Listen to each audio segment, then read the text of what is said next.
I can say Yanni, and that's very easy. So I'm afraid you'll have to have me in English. As Ali said, I spent a long time working with communities around the world that are affected by large infrastructure projects, and mainly dams. I've worked with communities in Brazil, in Kurdistan, the Kurdish part of Turkey, in Iraq, in India, Thailand, Indonesia, a lot of places. And I've seen some pretty terrible things. I mean,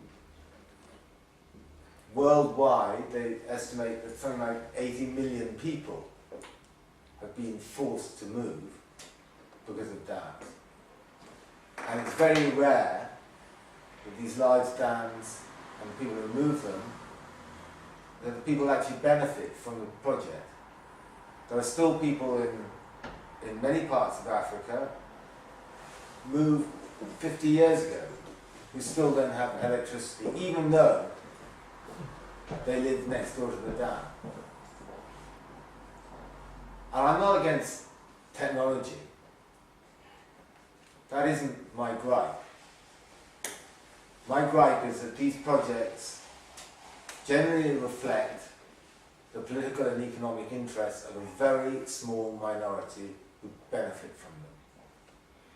The benefits are not shared, and they're not the right route to achieve a certain type of development that brings economic justice and social justice, in my view. But of all the projects that I see, Merrill must be one of the worst.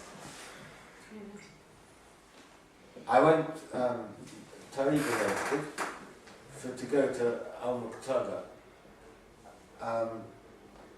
and we spent a small amount of time there visiting, talking to people who've been moved. And I was shocked. I mean, the land that they were being moved onto just was not fertile land. They told me that you needed 19 large trucks. I'm not talking about, small Toyota trucks. I'm talking about large Tonka type trucks, bigger trucks, full up with the sand that had been scraped off before you got to any sort of soil that you could plant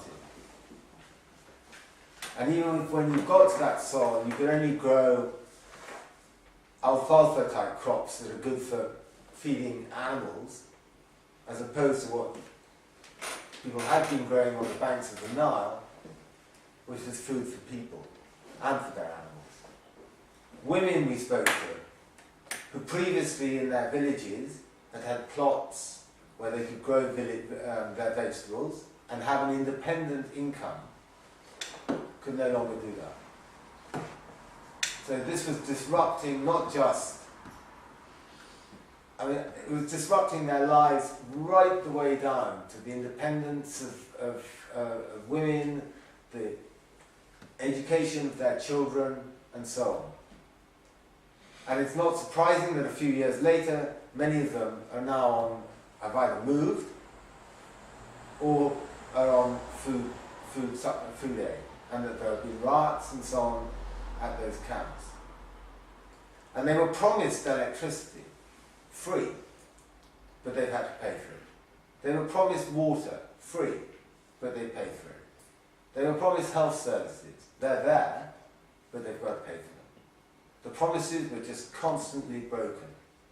And when the Manasir and the Amri said, well, we're not moving, and came to a settlement with Nile State, with Nile State, that's right. a settlement that, if it had been actually carried out, would have moved things forward considerably. And that was a settlement whereby Nile State said, well, yes, you can resettle on your land around the reservoir. And we will build the hospitals and so on and so forth. They then reneged on that.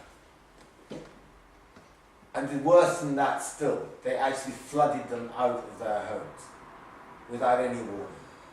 I only know of one dam, other than Merwa, where that's happened. And that was in Turkey. There's a dam called Biricek, and you had about 27 families. Here you had 20,000 people.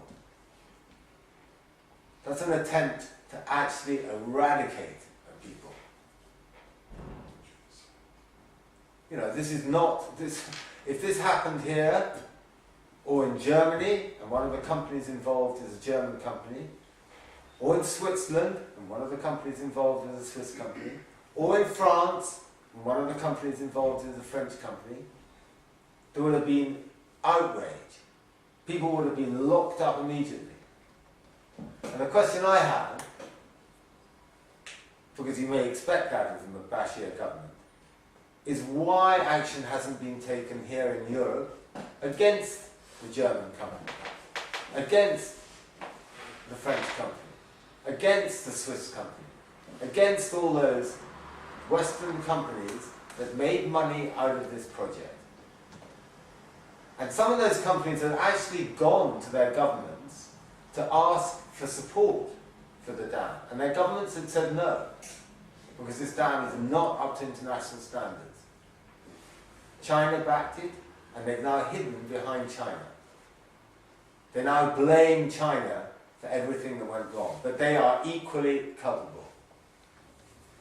Now, Ali and compatriots and comrades in Sudan have taken a court case, or at least asking the prosecutor in Germany to take a court to prosecute Lamaya, the German company. The German prosecutor's taken 4 years. They've accepted to investigate the case. They've questioned people. They've taken witness statements. But 4 years, and Ali and comrades in the villages do not know what the outcome is.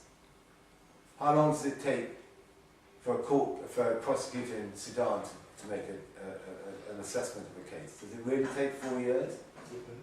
Do you think for one moment that if in Wales, and there have been dams in Wales, if people were flooded out of their homes without warning, do you think the prosecutor would sit for 4 years on that case?